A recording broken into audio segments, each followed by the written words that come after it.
জুলাই সনদকে বাস্তবায়ন করুন এবং শহীদের স্বপ্নের রাষ্ট্র বিনির্মাণ করুন। এই জুলাইকে ভুলিয়ে দিতে চায় তাদের বিচারের দায়ভার আল্লাহর কাছেই দিয়ে রাখলাম। মুখে ধারণ করে কাজে তার বিপরীত আচরণ করাই প্রকৃত অর্থে জুলাইকে বিক্রি করা।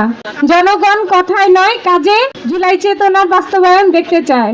তাই সরকারের কাছে আকুল আবেদন, জুলাই সনদকে বাস্তবায়ন করুন এবং শহীদের স্বপ্নের রাষ্ট্র বিনির্মাণ করুন।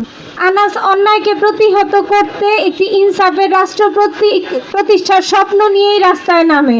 শাপলা গণহত্যা, পিলখানা হত্যা এবং 24-এর গণঅভ্যুত্থানের পরও যারা বিভিন্ন ন্যারেটিভ উৎপাদন করে এই জুলাইকে ভুলিয়ে দিতে চায় তাদের বিচারের দায়ভার আল্লাহর কাছেই দিয়ে রাখলাম।